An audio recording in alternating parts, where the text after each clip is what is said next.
I'm Tim Ventura, and we're joined today by Chad Wanless, author of Hidden in Plain Sight, Evidence of Exotic UFO Propulsion. Chad is deeply involved with the UFO community as a volunteer with MUFON, a past member of the Experiencer Resource Team, and a member of the Hollywood Disclosure Alliance.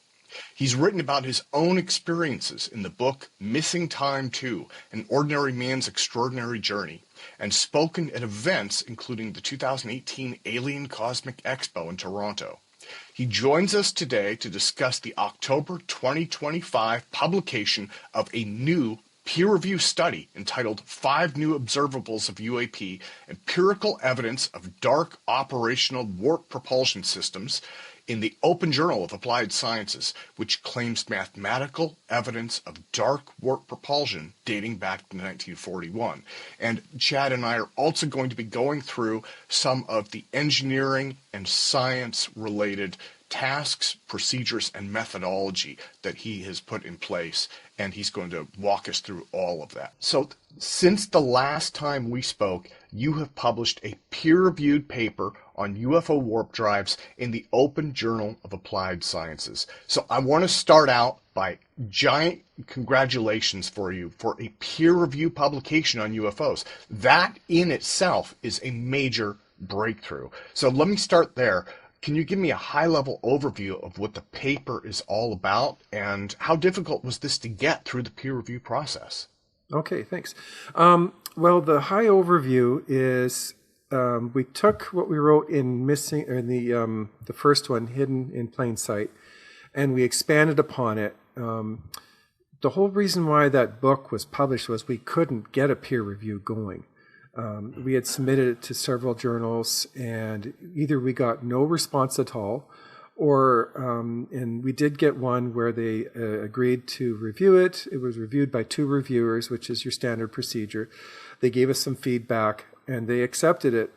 But management of the journal decided not to publish it because Dave and myself, even though he's a professor, we don't have PhDs, and therefore we were rejected on that basis alone. So that's why the book got published. And then I wanted to do more. I did more further work. I started doing some forensic engineering. I work in engineering as an engineering technologist, and forensic engineering is something I do often. So I reverse engineered or forensically engineered the gravitational lensing that has been seen around, or I noticed around several historic and recent videos, historic photos, recent videos. And then we submitted that to a journal. The Tedesco brothers, we had spoken with them. They recommended the Open Journal, actually, to us, gave us the contact information. We reached out, and they were happy to let us submit. And they said, we'd like this to be a 30-page document. That's our preferred size. I'm like, okay. So I had taken my 45-page document, shrunk it down to 30 pages, sent it to them. Their reviewers came back with a huge number of changes and requests, and please expand this, please expand that, do this, do that. It ballooned out to 92 pages from 30. So for those that would say, well, what about the peer review process? Well, it was so thorough, we had to expand threefold in size. So that was very thorough, and I was very happy with the output. I wasn't happy about 30 pages, but at 92 pages, I got everything I needed to get in, and I was happy with that. So, yeah, well, and again, the peer review process, I work with many, many scientists. All of them complain about journals. That is something where my feeling is journals have not kept up to date with technology, right? And that's why so many papers are getting published in things like archive.org, because the journal process is incredibly expensive, time consuming. It is a back and forth hassle, right? It's something that has just kind of gone past what I think it was originally intended to do, And then when you get into the UAP aspect of things, it is 10 times worse. And one of the things that we were talking about before the call was this idea of moving goalposts, right? It's like you have standards of evidence for science, but then you get into an area like UAP, and all of a sudden those standards aren't good enough anymore. Now you have to go that much further. And so it is a challenge, but at the same time, this is a giant victory. This is a peer-reviewed paper on UAP, and I love the research that you're doing because you're actually showing us a mechanism for UAP flight, right? This goes beyond simply looking up and saying, I wonder what powers these things. You're saying, hey, we can observe, categorize, and measure what is creating propulsion, right? Yeah. And that's exactly it. The measure is the word that's key here, because that's what we did. And in my profession, I was explaining to someone else, nothing's ever built correctly. Nothing's going to line up with exactly how the drawings show it. There's always something that's off. It's the level of accuracy we ask for construction is usually beyond what they're capable of doing. So you always have to go back and you have to measure out, how did they build it? How is it off? Rotate things, move things, all that stuff. And when I reviewed these historic and recent videos for gravitational lensing, that's exactly what I was looking for. What was off? What was out of place? And put it into CAD, computer-aided drafting and design, measure it out, and I was able to because I worked in lighting for my first 5 years in engineering as an applied lighting physicist, essentially, and a photometry lab technologist. I learned we had to take extra engineering courses on lighting, running this photometry lab. They'd hand me some prototypes. I'd test it, look at it, recommend some changes to make it more efficient, hand it back. They'd make changes. I'd measure it again and to see if the efficiencies improved, which they usually did. I even got to test the very first holographic lens ever constructed, which was fascinating. Holography used to actually change the direction of light going through the lens. And so that was my experience was key to being able to look at these photos and videos and go, okay, I can see how this shape of this craft is bent enough to go, oh, there is something going on here besides hoaxing. There is something more to this. And by reconstructing in 3D these events, I was able to figure out how the light was being bent using an Alcubierre warp bubble. And lo and behold, we had 1-to-1 ratio coming back. And then on top of that, I discovered something called a leading edge vapor cone, which is spatial compression in front of the object would create this vapor cone. And when aircraft fly it around Mach, you get a vapor cone behind it. But in this case, with UAP, it's in front. And we discovered this 1-to-1 correlation pixel to pixel. And so it went beyond coincidence. So. Yeah. Well, you've actually come up with 5 new observables. That doubles the number of UAP observables from the past, yep. Right? There were originally 5 observables. You've added 5 more. The vapor cones is one of them. Gravitational lensing is another. And there are 3 more. I'm going to ask you for those. But these are based on Skywatcher.ai optical footage, as well as Tedesco Brothers radar events. This is 2 evidence threads with cross-sensor confirmation, along with, decades of photographic analysis that you've done as well. And that's something you've showed us in the past, right? And so by going through Skywatcher.ai, the Tedesco Brothers radar events, and all of this bulk of photographic evidence that's been out there, right? It's been out there waiting for someone to really do that measurement analysis on it. You've been able to demonstrate these 5 new observables. Yeah, exactly. And before we get into it, I just wanted to make sure that everyone who's watching and listening should know, there are, what I'm going to be showing is mathematical evidence. I know in the skeptical community, they want to see physical evidence, a crash saucer or a dead body, like a specimen, and nothing else will do. But in science, mathematical evidence is just as powerful. In astronomy, you can't get a black hole and put it on your desk and measure it. It'll kill you. We can't get there. So they have to do everything by mathematical evidence. And there's a lot of stuff proven in astronomy through mathematical evidence. And that is what I did, and Dave helped me do, which is proving this through the mathematical methods. Absolutely. Well, Beatrice Villarreal is doing, she's doing analysis of old photographic plates. She has made global headlines for finding what she believes to be UAP in space, and that's hands off as well, right? That is Hmm. photographic evidence. And so you were using photographic evidence along with other sensors and analyzing it in a different way. And to be honest, your work reinforces hers and vice versa, right? They are different Yeah, exactly. paths and different analysis. They're arriving at the same conclusion, which is that we are being visited. And that's something that the ODNI, the Office of Director of National Intelligence, confirmed back in 2021. So, Perfect. well, yeah. Well, so you use the phrase dark operational warp drive. That is kind of a new label that you've applied to it. And going back to your astronomy comments from a moment ago, you were talking about dark matter and dark energy being things that we don't see directly. We have to infer them from its effects. How does Exactly. that idea apply to the dark operational warp drive? Okay. I use the dark because in astronomy, if you can show something is there via its effects on the environment, um, but you don't know what it is, so it allows you to label something. Yes, this is real. This is there. It's doing such and such. I don't know exactly what it is. I'm going to call it dark something or others. That's why we have dark matter, dark energy, because they don't know what it is. They know it's there. They know it's doing something, but they don't know how to figure out what it is.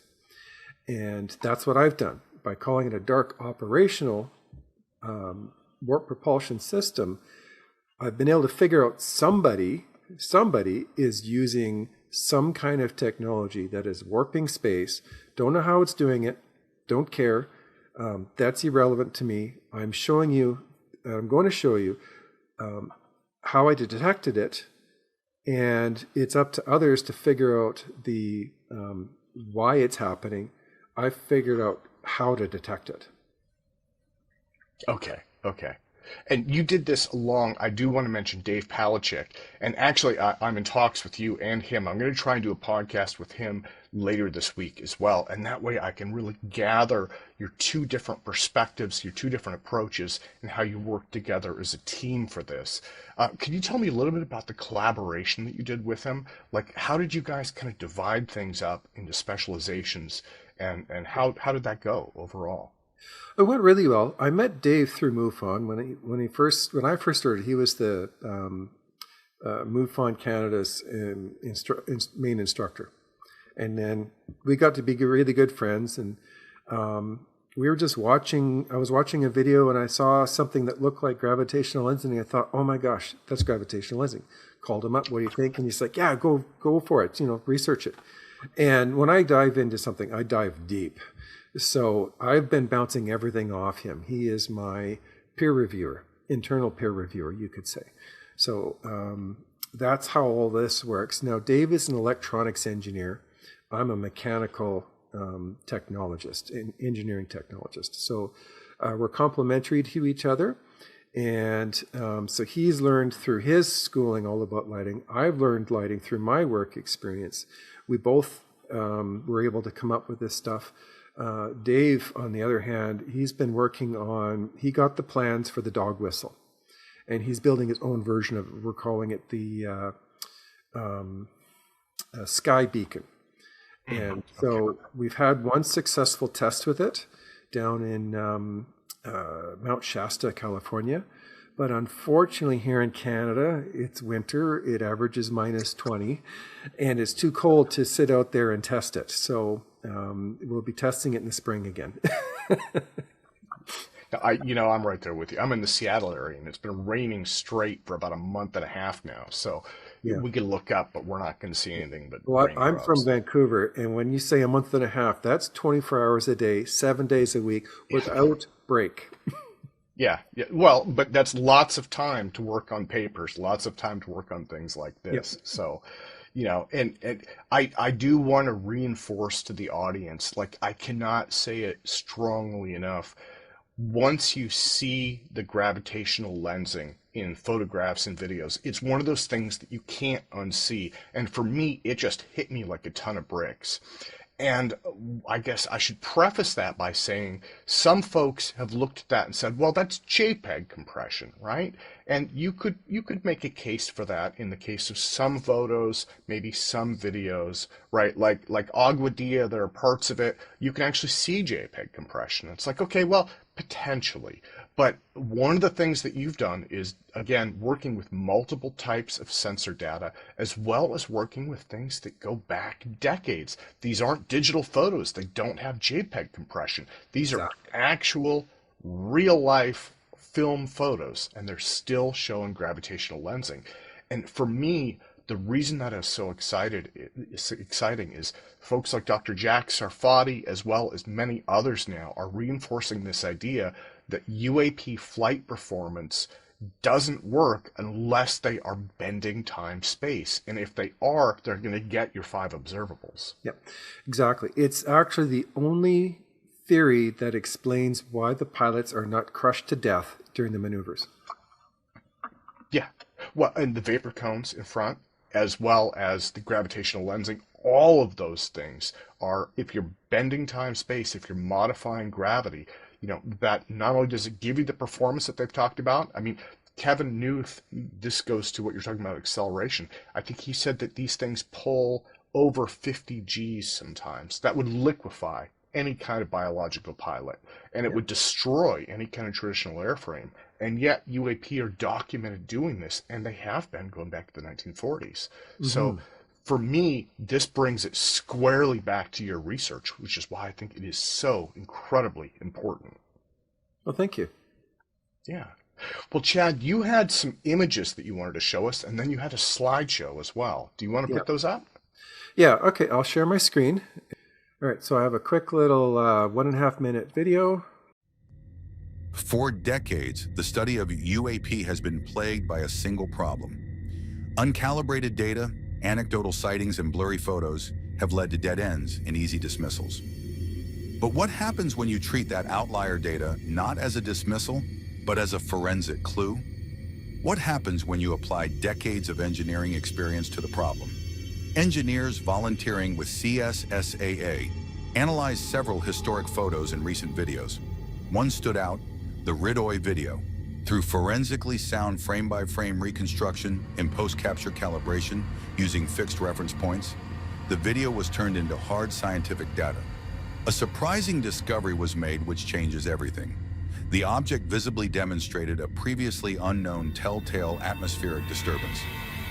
For the first time in human history, an Alcubierre warp bubble in action has been visibly revealed by a leading-edge vapor cone, one of the 5 new observables. This finding is not predicted by any known human propulsion system, but instead is an exact one-to-one observational match to the mathematically predicted spatial compression required by theoretical physics. The conclusion is both uncomfortable and unavoidable.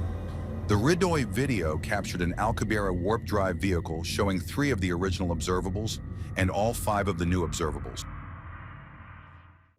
So just some housekeeping information.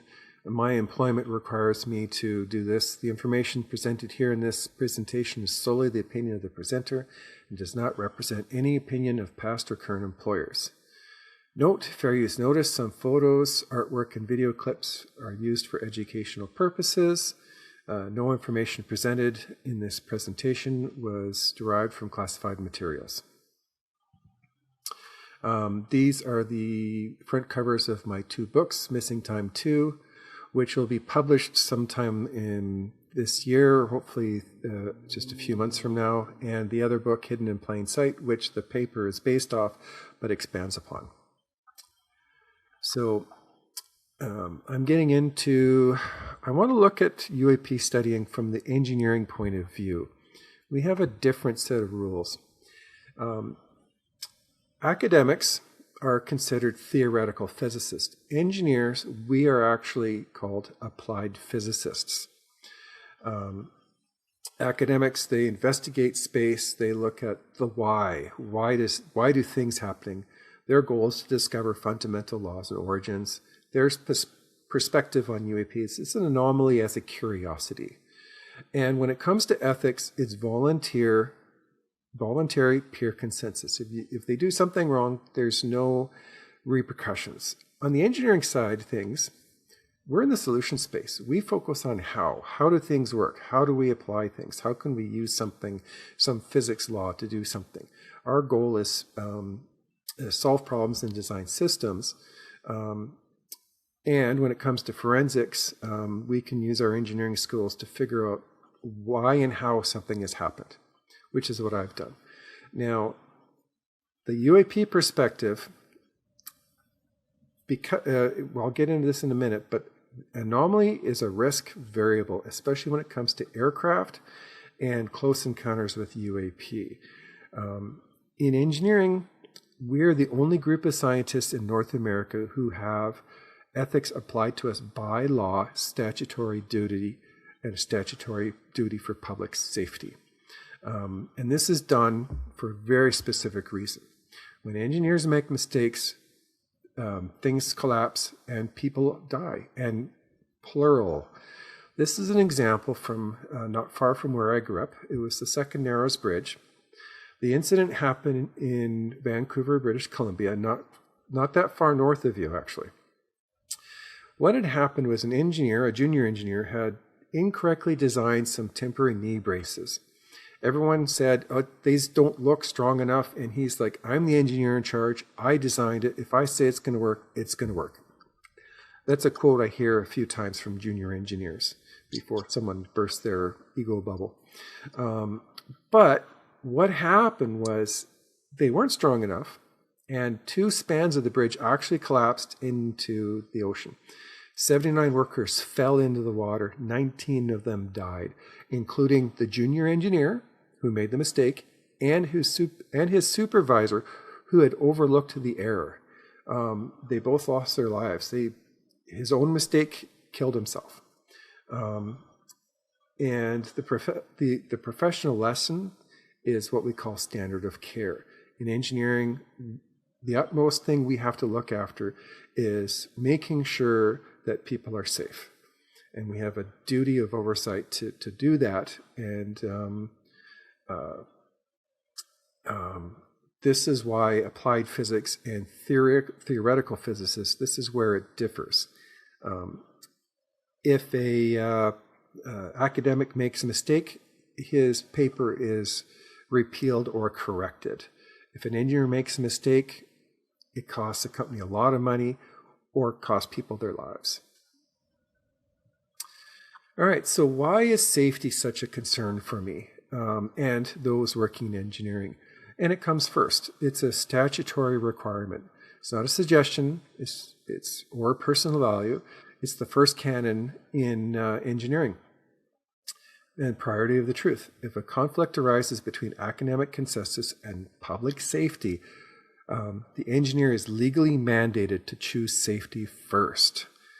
And this is really important when it comes to aircraft interaction and UAP, which is going to be my next paper. And the consequences is ignoring anomalies like UAP interactions, near misses of less than 500 feet. It isn't being skeptical. It's a failure to identify potential threat to life and property if you're being skeptical. There's a new legal framework that takes over under 500 feet. All right, accountability gap. I've basically gone over this. Engineering ethics codified in law. We are legally accountable. Academics face retractions, engineers face liability. Ignoring pilot sensor data isn't a difference of opinion. To me and to the engineering world, it's professional negligence. And we have a duty to warn. We can't wait for consensus. We have to act now on the information we have. And root cause analysis. Academics ignore unknowns, engineers solve for variables. An unidentified object in the sky is still a variable that could cause a danger. Doesn't matter if it's a UFO by aliens or a balloon. Either way, it's a life-threatening close encounter of a kinetic kind. In other words, collision.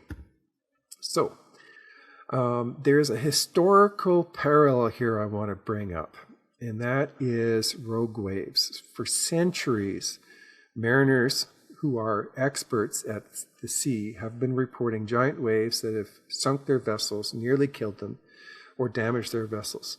And this is the Dropner platform. In 1995, a downward pointing laser had actually recorded a 25 meter or 89 foot wave pass underneath the platform. This wave you see here, this is not an exaggeration, that's actually to scale. That's how large that wave was that passed underneath the platform. Now, for centuries, they've been doing it, but in the 20th century, vessels were built big enough to sometimes survive strikes by these waves. This one, the MS Muchen, did not. It disappeared in a giant storm, and what was found, the only thing that was found, was lifeboats. And those lifeboats, the attachments were bent backwards by extreme force. And you can see here, they're high up on the ships. So whatever the wave was that hit was tall enough to strike the cabin and the lifeboats just below.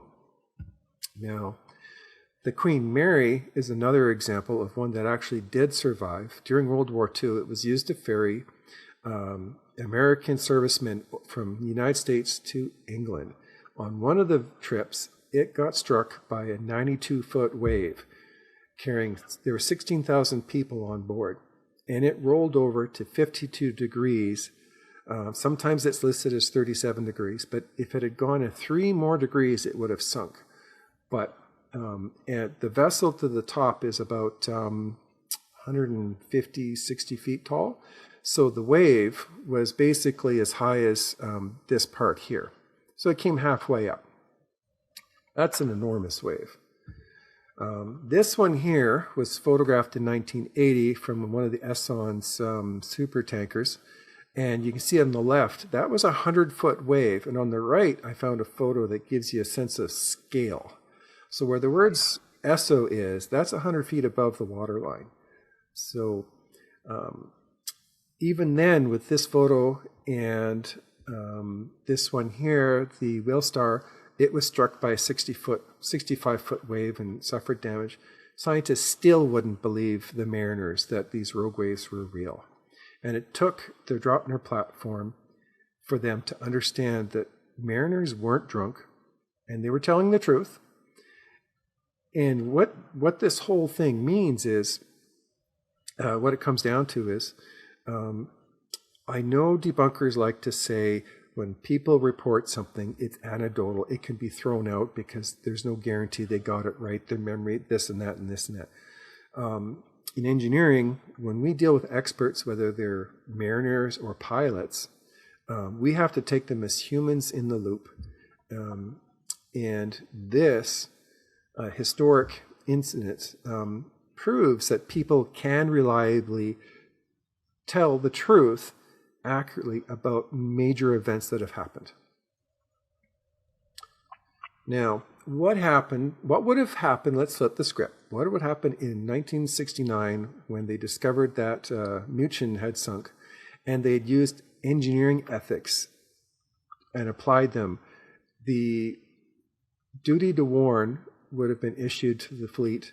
Design changes would have occurred. The codes for building marine vessels would have changed, and hundreds of lives would have been saved. But they didn't. They ignored it. Oh, it's got to be a 1 in 10,000 year wave. Well,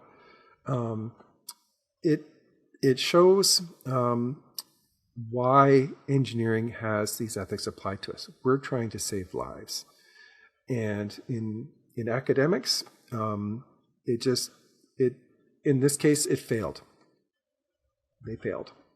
So how does this apply to standard of care into aircraft interactions with UAP? Let's take the JAL 1628 incident that happened in Alaska. You can see here the hand sketch done. You can see the size of the 747 versus the size of the UAP. And this is just one real good example. They felt the heat in the cockpit. Their instrumentations were going haywire. Radar was picked up on 2 different radars, one civilian, one military. And it fits inside the near miss incident. And this is where I'm going in the new paper, is we should be updating the definition for near misses when it comes to UAP, because the standard of 500 feet is not big enough for UAP, especially in the larger sizes. So you can see here, 500 feet is basically twice the size of the aircraft on the right, and that's just too close. Yeah, well, and if I can interject for a moment, when you mentioned updating that, I love it that you were, this is where the rubber meets the road. You were looking at the mechanisms, you're looking at real world scenarios, right? This is something that for the UAP area, this is next level. This is like taking it and putting it to use. Exactly. That's exactly it. So flight safety and the statutory duty to warn. So engineering mandate, why pilots are expert sensors. Like I said, people want to throw out anecdotal evidence, but in engineering, we're not allowed to. And why is that? Because in engineering, a pilot's report is not a story. It's what we call a human-in-the-loop telemetry. Our first canon, hold paramount the safety, health, and welfare of the public. If an object is in the path of a civilian or military aircraft, its origin, e.t. China glitch, doesn't matter. Don't care, it's irrelevant. What matters is in the moment, its presence is a forensic fact. Doesn't matter origin. To dismiss the presence because its origin is quote-unquote impossible is actually a violation of the standard of care. What matters is how the pilot reacts in the moment, not after the fact conclusions. So for example, if somebody sees something and they overreact and they go, oh my gosh, I'm going to hit something, I don't know what it is.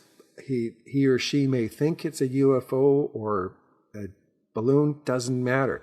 If they overreact, there are incidences where pilots have overreacted and actually damaged the craft in their flight maneuvers. There was an incident of China Air coming from, I believe, Singapore to the United States, and they had they lost track of where they were in a cloud. He overreacted, and there was this roller coaster ride up and down. He physically damaged the aircraft trying to recover, and he was only reacting to loss of spatial awareness. And so overreaction on the pilot's part in the moment is what's important, not about what a debunker says a few weeks or months later after the fact. All right, so forensic audits.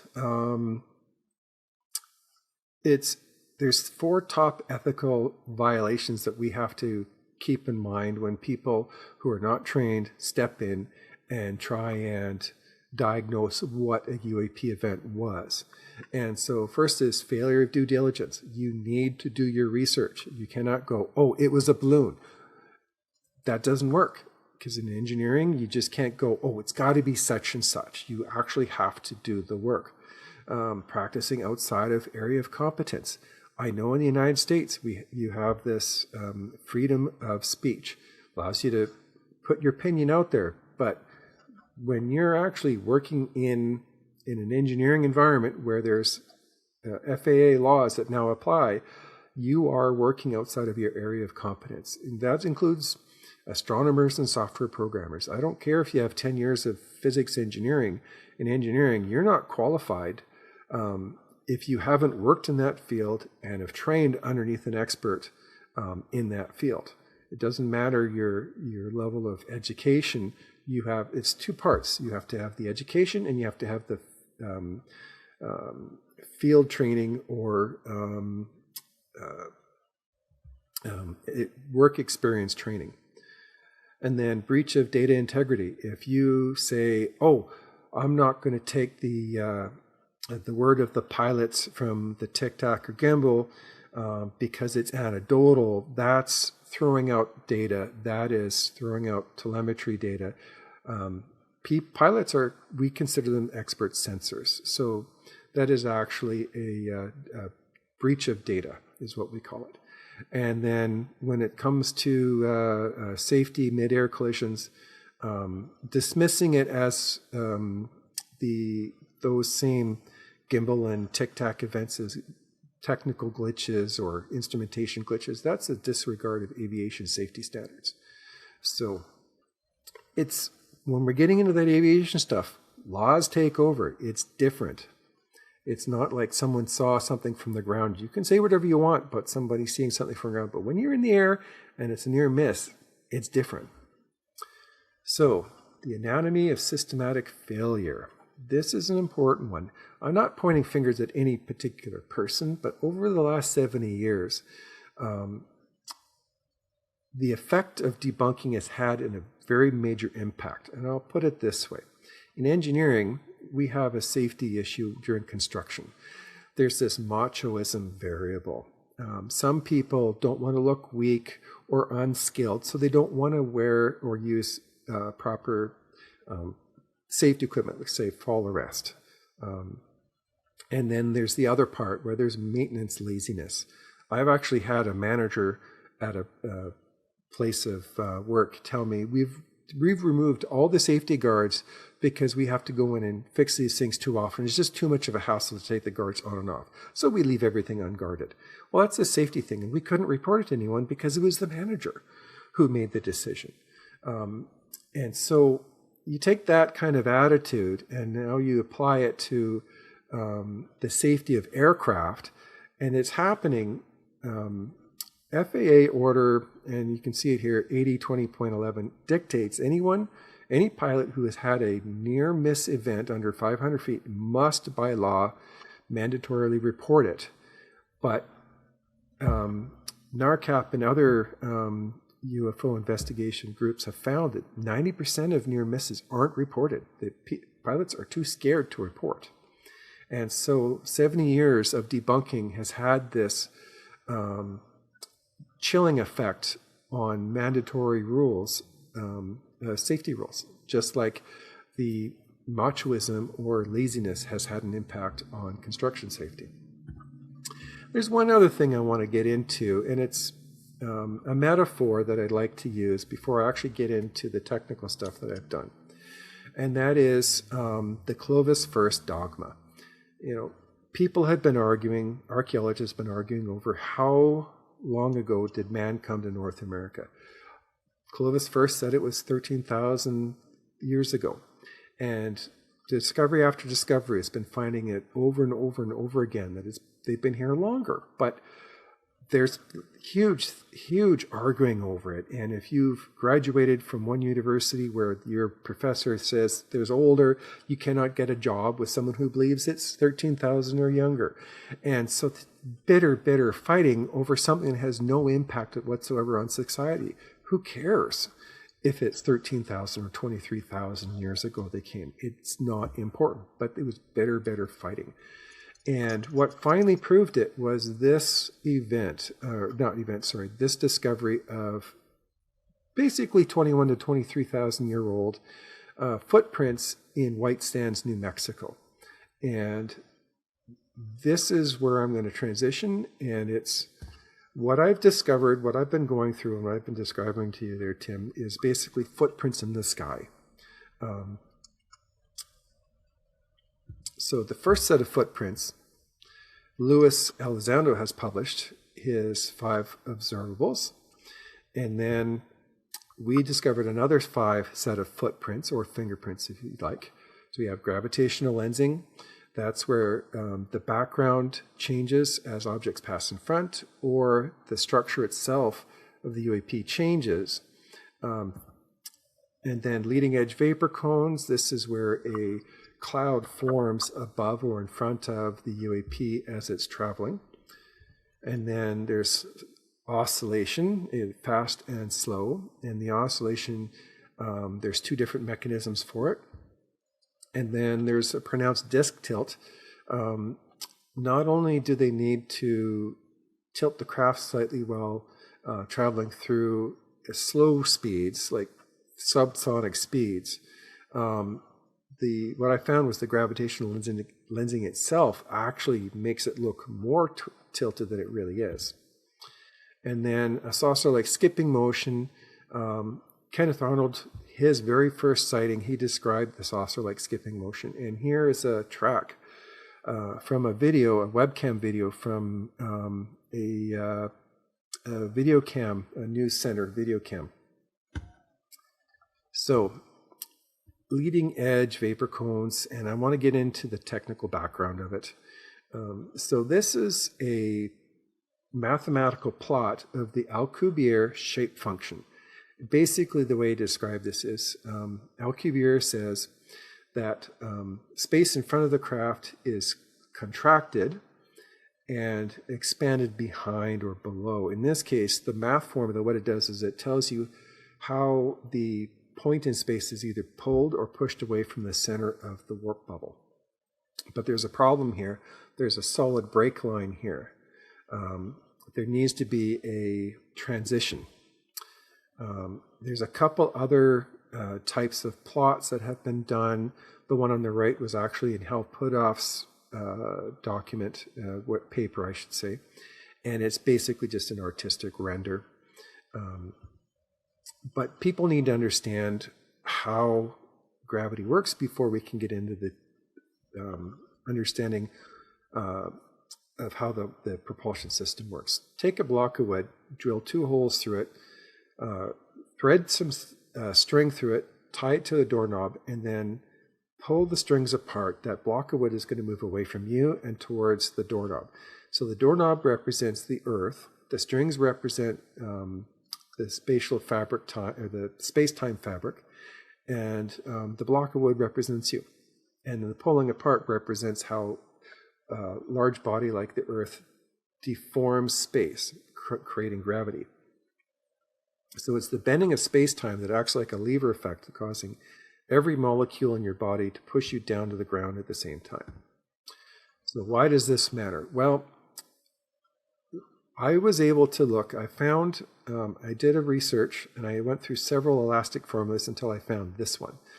This elastic formula, when applied to Alcubierre's original shape function, so it's what we call a derivative function, creates that curve that comes back around and completes the math formula. So you can see this nice curve. It looks like a wine decanter. And a vehicle will exist inside the lower neck of the wine decanter. That's the only place that it can exist safely.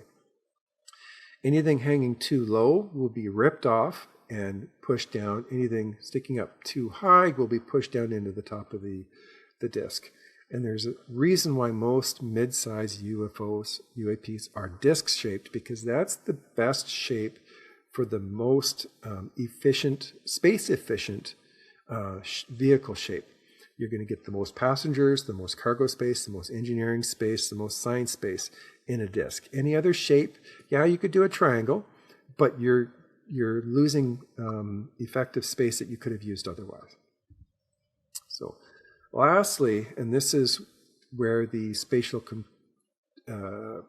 expansion contraction is, this is a color-coded color plot showing how space is expanding and contracting in the circular bubble.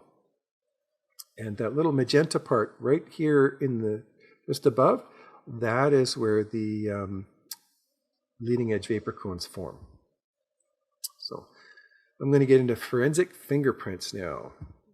So here, this is the last 3 still frames from the radii video.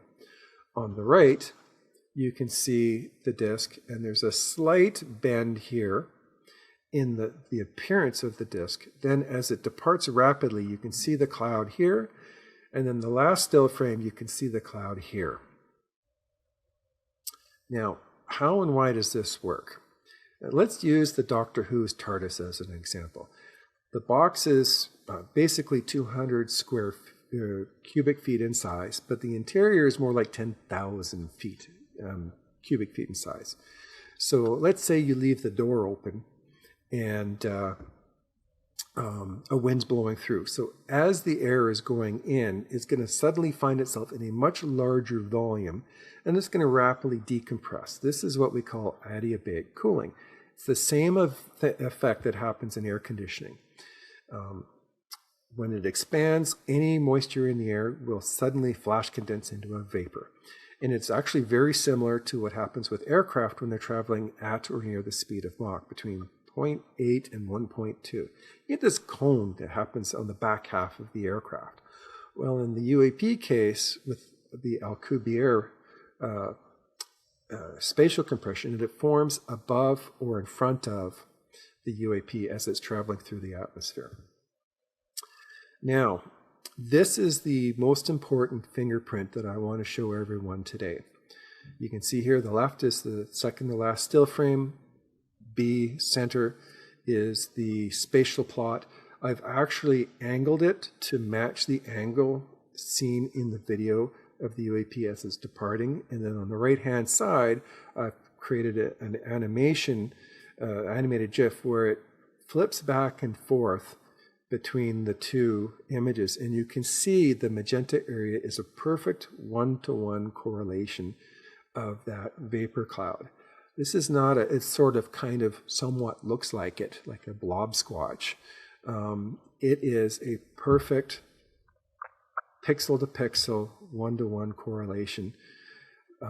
This is, in forensic engineering, this is equivalent of a 15-point fingerprint.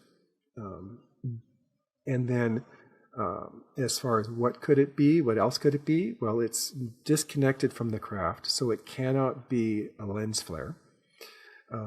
If it was CGI, it's still disconnected, and it doesn't match CGI lens flares. There's only about a dozen different lens flare algorithms, and it doesn't match any of them. And it cannot be an atmospheric event because you track for 11 seconds this UAP moving across the sky through the film. There's no other explanation. I've exhausted all possible explanations for this thing. The only thing left, what you're seeing here for the very first time, is an actual Alcubierre warp bubble shape. You can actually see it here.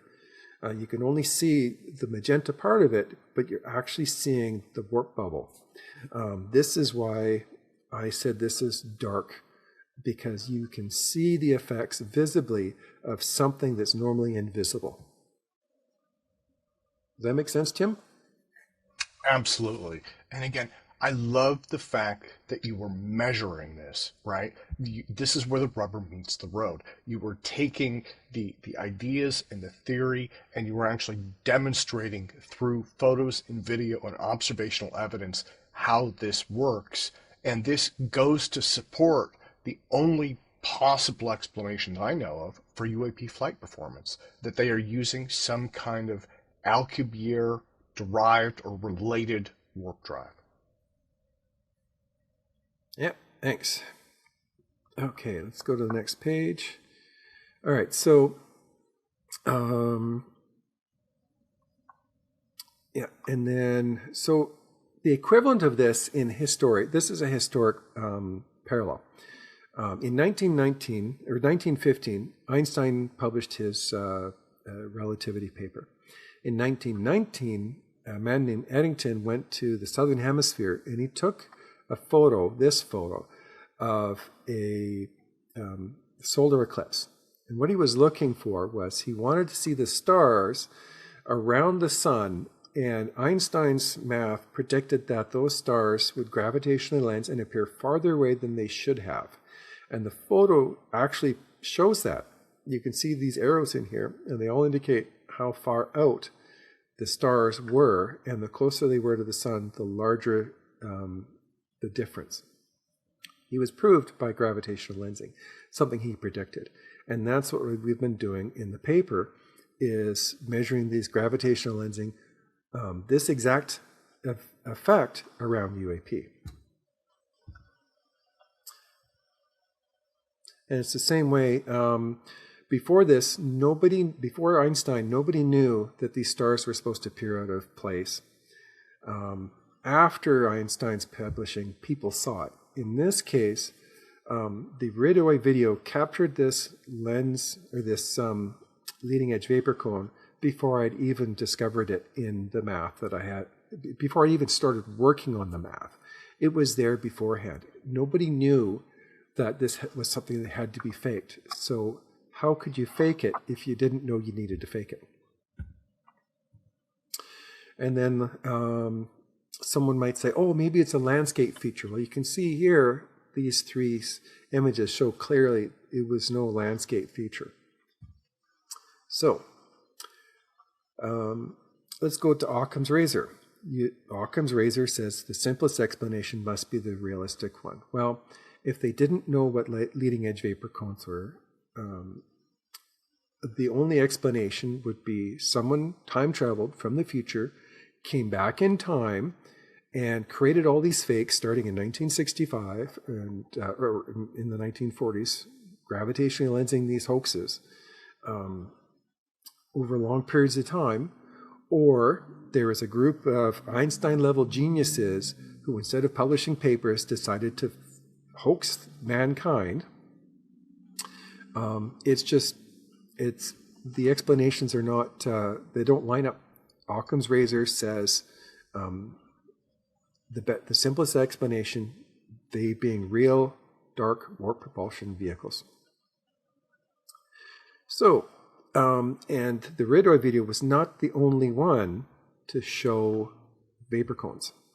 The first one was actually the Rex Heflin event in 1965. You can see here on the lower right, there's this ring that was photographed. Nobody knew what it was.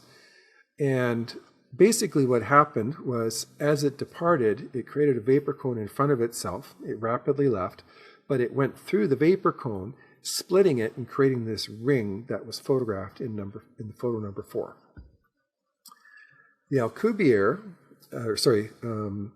the Aguadilla UAP also created vapor cones, and it wasn't just in one spot. It was captured several times throughout the entire video. Sometimes in front and slightly ahead, sometimes above with a long cloud, and then here just directly above. So this one here, basically, it was countering Earth's gravity and accelerating forward at the same time. This one here, it was either changing direction or slowing down. And then these two over here, it was maintaining its current momentum and just counteracting Earth's gravity. That's why the cloud is above. And I did a color correction on the black and white to emphasize what was hot and what was cold. So it's very clear. Now, the next set was the Skywatcher videos. I'm showing 2 of 3 still images here. And they've spoken twice about it, and they said there appears to be some kind of cloud or vapor around it. And in another video, they said, as if worn like a hat, and it's exactly the spot we predicted if it was moving to the right. Now, there was another video that came out in 2025 from Perth, and there was this flashing orb that changed from green to blue, but it was leaving this trail of vapor behind it. And then the Tedesco brothers released one just a couple of months ago, and this one shows an orange object, and it's also leaving a vapor trail. And what's happening in both those cases is, as they travel through the air, they're creating a vapor cone in front, but that vapor is lasting long enough that it's getting blown by the air as the object's traveling through the atmosphere, and is leaving a slight trail of vapor behind. So it exists, that vapor exists for a second or two before it dissipates again. Now, let's get into gravitational lensing. What is it, and exactly how does it work? So this is the quintessential astronomer's guide to gravitational lensing. A galaxy will bend space around itself, as in these orange curves. Another object farther away on the opposite side from Earth, the light will bend through the space like a giant lens and go back towards the Earth, creating this ring, which is, we nicknamed it a Einstein ring. Now, I have this nice little video here that basically shows what gravitational lensing is. So, sticking with the Christmas theme, I've taken a round cup. I've placed 2 coins on top to represent a UAP. And as I move the camera around, you can see the background is bending and changing. But it doesn't just happen below it, it's actually inside the warp bubble. So I've placed the coin inside, or the 2 coins inside, and I've moved around. And you can see here that the shape of the coins also changes according to where the warp bubble is and how it's affecting light traveling to the camera. So the shape of the object itself will bend through the light as it travels to the camera. Does that make sense there, Tim? It does. And I think it's very, very important to point out that shape shifting is something that has been reported with UAP consistently, again, going back decades. And one of the questions I'd always ask myself was, what possible reason would you have for shape-shifting a craft, right? And I know others, like Dr. Eric Davis, has speculated on several different causes as well. Some people have said, well, maybe it's a type of camouflage. Others have said maybe it allows it to fly through the air more efficiently. And what I love about your model is you're saying they may not necessarily be shape-shifting at all. It's just the way it appears through the gravitational lensing. Exactly. It's just an appearance issue. Yeah. So how does that? Sorry, go on. Oh, I was just thinking that you could really make the case that the craft is unchanged, right? And exactly, it's the way that we view it because the gravitational field around it is warped. And again, you can do predictive analysis on that. You could feed that into computer models and say, if the craft appears like this, if we have a pretty good idea of what it looks like normally, we'll have an idea what kind of force, what kind of gravitational bending is going on. That's exactly it. All right, so what I have here is a dark gray cube. Inside, place the mathematically produced warp bubble scatter plot on top of it, actually behind it. And I'm showing how light from a distant scene will be bending through the warp bubble back towards the observer. Now, I've used these breaks in here. In engineering, we call these breaks because the distance between them is actually much larger. It's just a visual indicator to indicate there's a bigger distance. Now, this on lower left is a render of what it would look like to the observer. That's what gravitational lensing should look like when you're looking at something inside a warp bubble.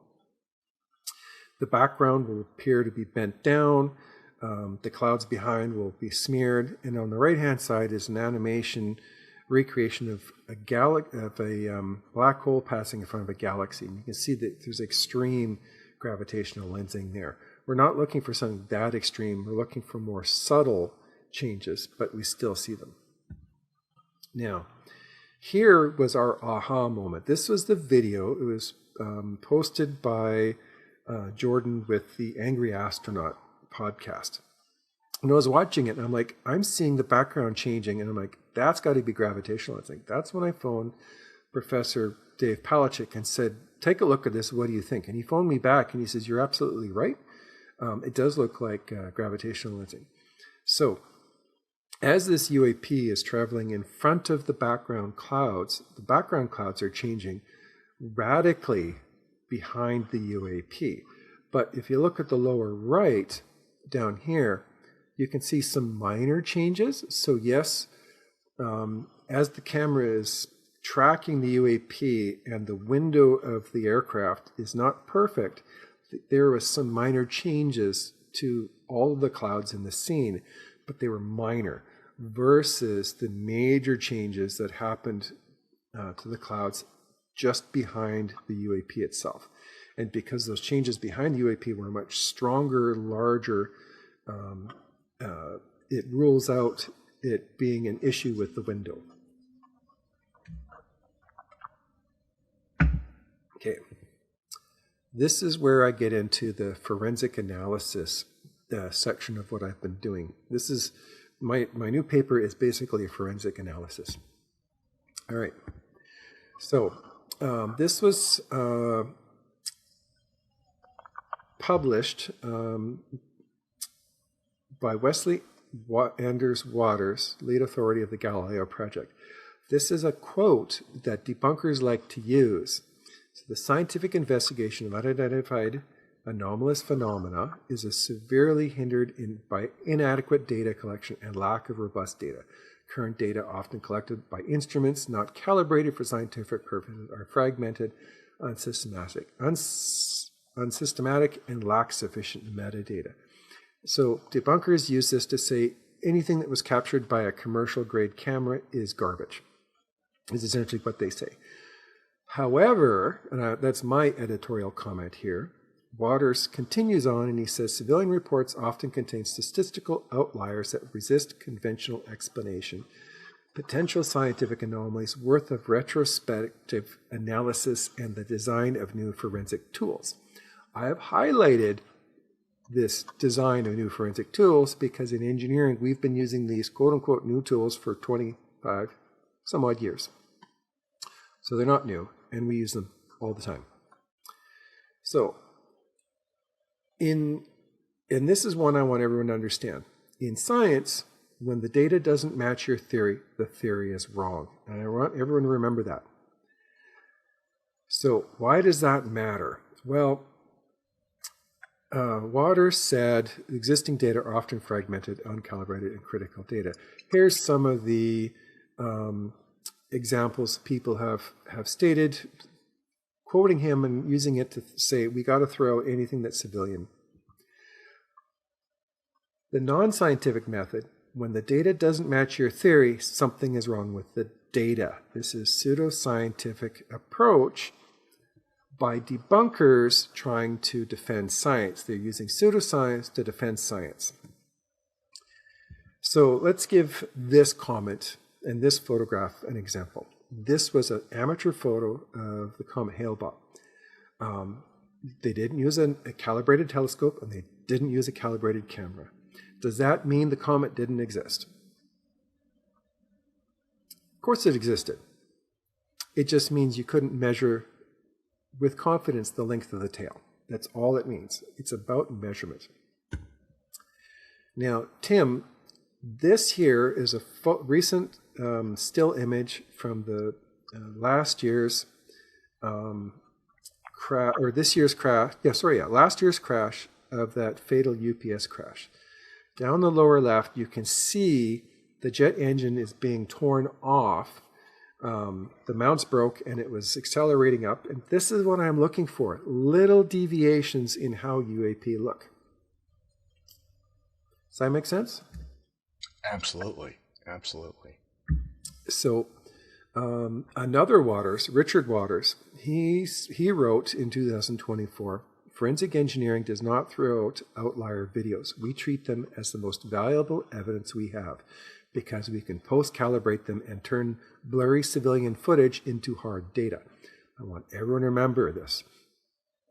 Engineers are trained to do this. I'm going to show you why. Okay, I have three photos here. In engineering, when we're working at sites, we document everything. We take hundreds and sometimes thousands of photos of the work site to document how things are being built. And often our clients are sending us pictures instead of measurements to do things. So it started out with, we would just go out to site and take photos, measure things and take photos, and document things and take photos. You could never take enough photos. So if I find something wrong, I can look at the photos and I can post-calibrate it using something of a known size and go, okay, this object here was over here in this particular location at this dimension. My friend Dave, when I created this slide, he had a client, a potential client, send him a bunch of photos from site.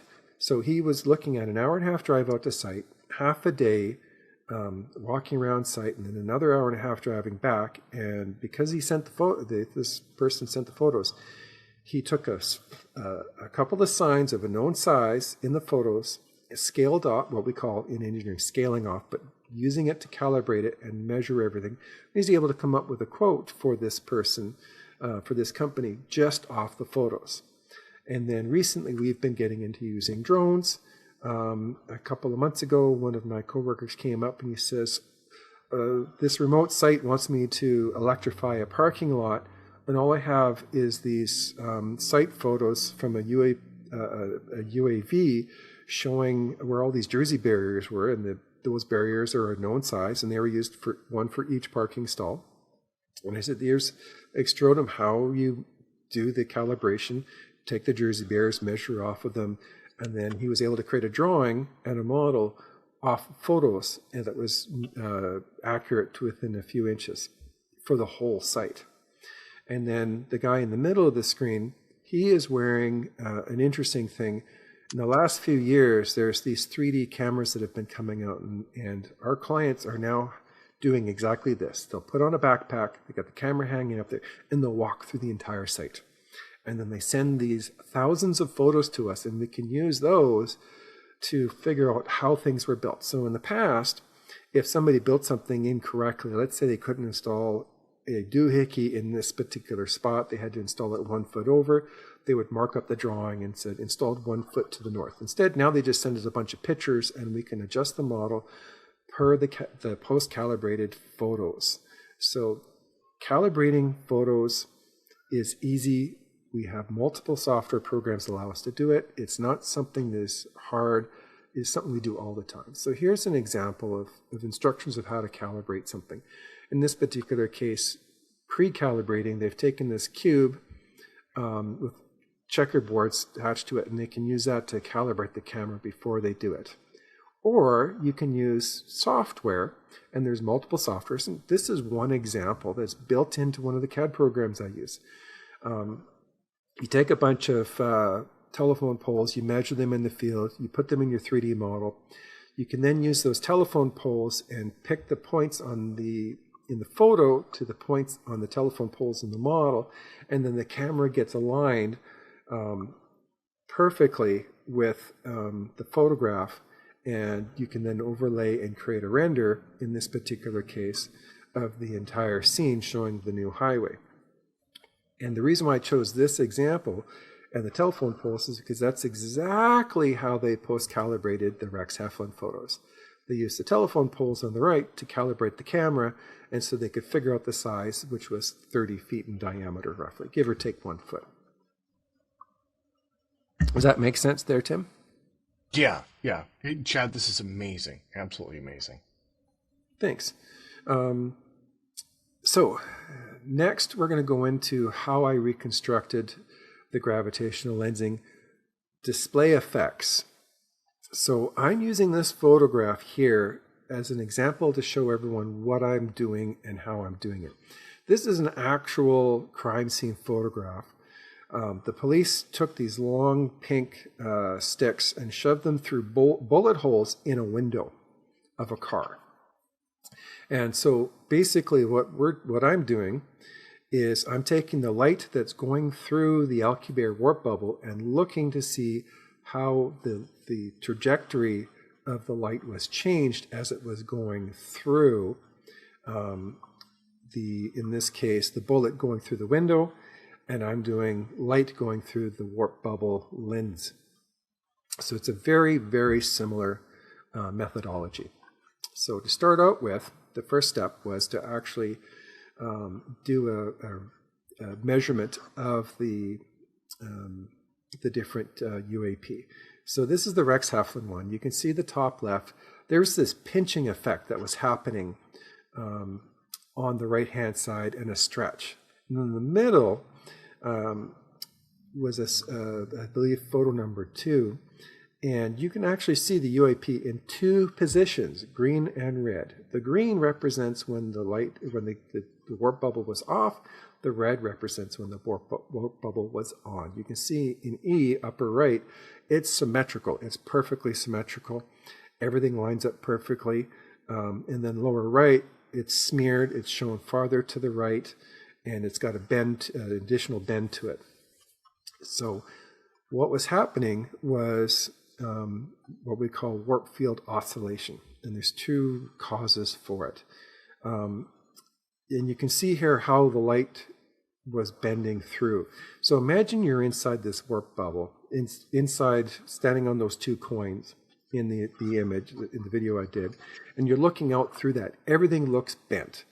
How are you going to safely pilot when the world looks bent? So to do that, what you do is you actually alternately oscillate, turn off the warp bubble for, say, 1/15 of a second, and then turn on your camera. Then turn off the camera, turn the warp bubble on for 1/15 of a second, and you alternate that. So what you're doing is you've got these external cameras that are showing you the real world as it should actually normally appear, but it allows the propulsion system to actually function. And that is why the vehicle looked blurred. And Rex Heflin said to himself, the vehicle looked blurred even to my eyes. It was just blurry. And we hear this all the time, oh, we can't use this photo because it's blurred. Well, the reason why it's blurred is because the warp field is being oscillated for flight safety reasons. If you can't see properly, I like to use this analogy. You're driving down a road, you're wearing a pair of someone else's prescription glasses. You're having a hard time seeing, but every time you change the steering wheel, the prescription changes. And you have to correct. Oh, am I going too far left? Oh, no, I have to go correct. Oh, no, I'm going too far right now. And you're going back and forth. And so that's what's going on is it's like wearing someone's prescription glasses. And in the lower left, you can see the UAP there is very blurry. And I think what's happening there is you're seeing it in two positions, but it's one over top of the other, one slightly larger than the other. And that's why it looks blurred. Mm. Okay, so there's a few other historic photos. The Hope, China from 1941, 1911, 1914, 1942. There's a number of different dates, and the photos have apparently appeared from multiple people. Some debunkers say, oh, well, that's proof that it was fake, or there's problems with it. No, it's not. How many photos do you have of, you see reproduced of famous things like the Eiffel Tower or the Statue of Liberty? This was an interesting photo taken sometime in the early 20th century, and it was duplicated, and several people got copies of it. That's what happened. Now, then there's the Trent photo, 1950, the Rouen, France. Both of them showed a deformation. There's this conical feature sticking out the top that's bent over. I'm going to go over why the bending is occurring. Then there's the George Stock photo series. One image shows the conical portion on top severely bent, but the other two, where it's traveling directly away from, it's not bent or barely bent. And there's a reason for it. So this is where I get into those sticks sticking through the window of the car. So the upper left here, this is the plot that I did for the Alcubierre warp bubble. In blue, I've drawn in an ordinary round disc. Now, the warp bubble is slightly tilted for two reasons. It's counteracting Earth's gravity, and it's providing a slight forward momentum.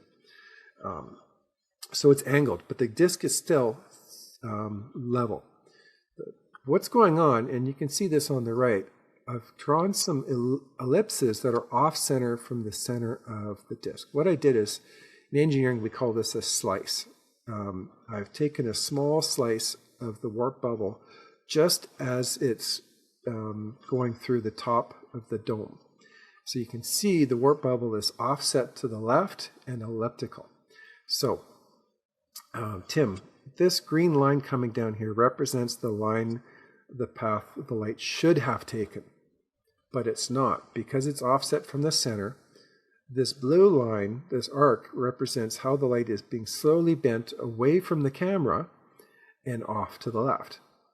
The red line shows light that was reflecting off the top of the disc that should not have gone to the camera, but it's being bent slightly back, and it does go towards the camera. And the result is the dome appears tilted. And because the angle comes down here at an angle, the closer you do this measurement to the center of the UAP, the less of a bend there is. That's why there's this angle coming at 20 degrees. That's why we see that bend in not just George's photo, not just the Hopi photo, the Trent photo, and the Rowan photo. And then it lines up over and over and over again. You would expect to see that too, because the gravitational lensing, the gravitational change would be more pronounced over the top of the craft because it needs to basically fall upwards to maintain flight. Exactly. That's the perfect analogy. People are used to thinking of a rocket blasting particles out of the back end to create a forward momentum. What UAP are doing is they're creating their own gravity and they're falling up. Yeah. They're falling away from the Earth. That's how they maintain their propulsion. And that is why when they zip off at 50 Gs, it is a 50 G acceleration, but everything and everybody inside the craft won't feel it because the craft and the vehicle are falling at the same time at the same rate. Matter of fact, they would probably experience a sense of weightlessness during that high acceleration. So here, I've taken a little bit step further and I've done a cross section. In the Hopi China, you can see there's this significant bend in the disk. So, and then the Trent photo, you can see there's a difference in the edges of the upper piece. So that same gravitational lensing makes everything appear off and out of place. And then this cross section here, sections B and C, the gravitational lensing is affecting the different parts differently. And what you get is this slight tilt and, not tilt, sorry, this skew in the disk. And that's why the Hopi has this disk skew. It's because of the differential in the gravitational lensing effects. So it lined up forensically. All right, so does that make sense, Tim, before I get into the next section? It absolutely does. And one thing I want to point out for the audience, too, is by measuring the amount of skewing that happens and knowing a few other parameters, you can basically estimate, like you were talking about with camera calibration, you can estimate how intense the curvature is, and that way you can derive real usable data for what kind of propulsion they're using. And that is a tremendous breakthrough. Exactly. Exactly. So I'm about to actually go into, I'll show that a little bit later. I did that actually with the Rideau video. But I want to get into flight control first. In the flight control system, what I found was, mathematically speaking, if you place three, and you're seeing them as two, but if two smaller warp nacelles in a triangular formation below another larger warp nacelle, you can create a larger warp bubble. So they add together mathematically. And in a plan view, you're going to see it like this. There's going to be three warp bubbles, small warp nacelles, centered around one larger warp nacelle. And so that's what you see on the right-hand side. And to create this tilt through here, you can angle one of these, increase its strength, decrease this one, and you can actually rotate the warp bubble around compared to the craft. So you can actually shape the warp bubble for your flight control needs. This happens to be exactly what was, it's a more detailed version of what was shown in the Age of Disclosure document that just came out. This is a screen capture. This is a single screen capture of what Hal and Eric had theorized while working for the U.S. government. They independently came up with the same mathematical formulas or the same mathematical effects that I did independently of each other. And in science, when two or more groups independently discover the same or come up with the same mathematical theory, it's usually considered confirmed. However, UAP, there's a sticking point. It's harder to confirm something. So, reconstructing, yeah. So what did you think of that there in that age of disclosure, Tim? Yeah. I mean, I don't think it could get more obvious than that. Okay, thanks. All right, so now we're going to get into reconstructing lensing effects. So the radio video, it actually, I used it as my reconstruction, but all 5 new observables were identified in this video. It was zigzagging, it was extending up and down, it lensed, it had the leading edge, it was tilted, all 5. And then I've got a stabilized video here, real quick. Actually, it's not coming up, sorry. Go to the next one. There we go. So I've isolated in this animated GIF. And so I've basically centered the UAP in as best I could inside the animation. And you can see here where it's first spotted. And if you watch carefully, the background objects will momentarily deform as it passes in front. And more importantly, as you watch it, look at the disc and the central dome. And watch that dome. The dome shifts to the right. Then the dome shifts back to center. Here it's centered. So this is an example of gravitational lensing deforming the UAP itself. And I go through the lensing effect of how and why that deformation occurs. So this is a scaled, not to scale, and what in engineering we call angles exaggerated for clarity. So the camera was not 3 times the diameter distance away. So I've scaled down the angles to show exactly to show what I was doing.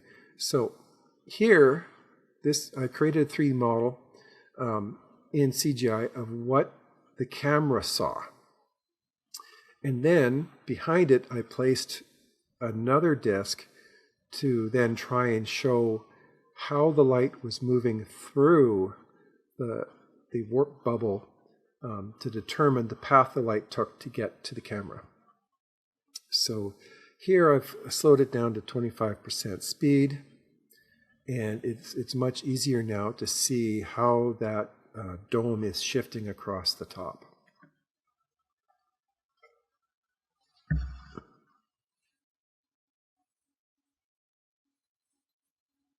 You can see here for the first part, it's shifted to the right. Now it's changing its angle slightly. You can't see the dome so well. And then it tilts forward. And now you see the dome, and the dome is centered.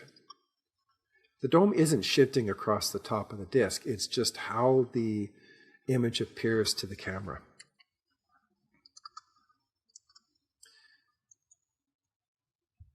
Okay, so here's a plot I put in here. I put some grid lines to indicate the width of the dome, and you can see it's clearly moved. Here, I'm isolating a specific background object that was deformed as it passed. Here you can clearly see this feature in the landscape. Here it becomes blurred. Here it's completely obscured. It's completely blurred. And here it's starting to be being visible again. Now, this is my forensic reconstruction. The dark blue is the actual CGI object, and the lower right is the still image that I used.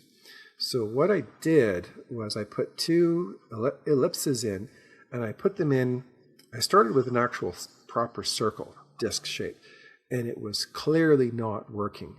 I couldn't make it work. So what I had to do was I had to compress it, make two ellipses instead of a round frisbee shape. Then it lined up. And then with the disc dome itself, I had to push it back to get it to line up with the dome that's seen here at 4 seconds, 7 seconds, and 11 seconds. And even the size of the dome has changed over that time period. So here's the 4 second. I've drawn some lines across to show how much it's moved.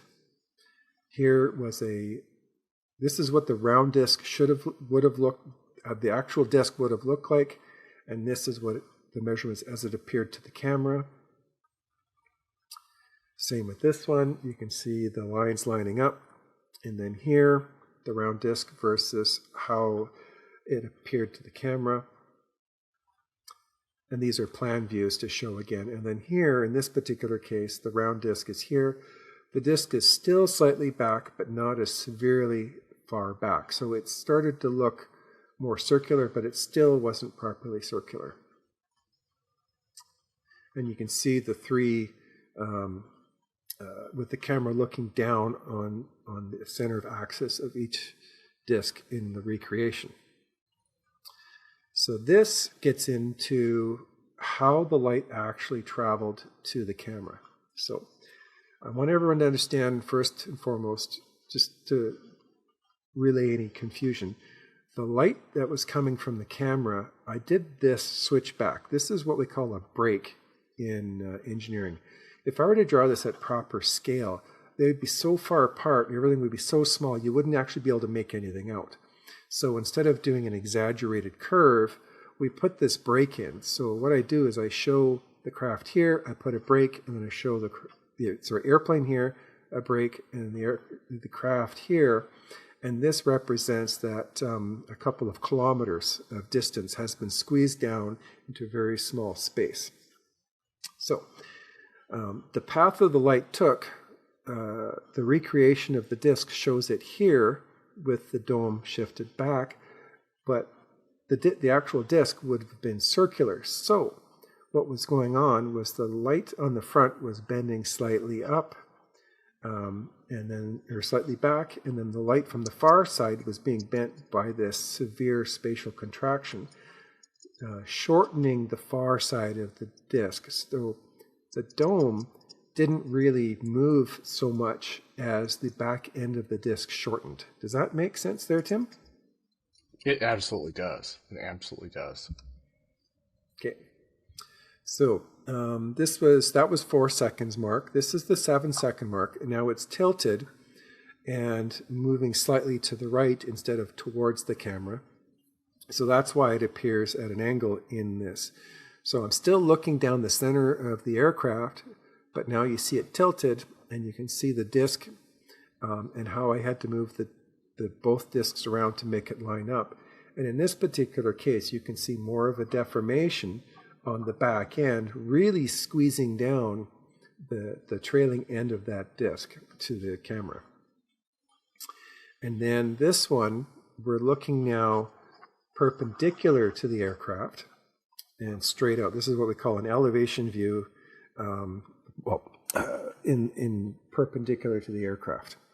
So same thing, we're showing what the camera saw and then what the disc should have been, and you can see how much the light was bending, causing this to curve out and make the disc, the dome, look much wider than it really was.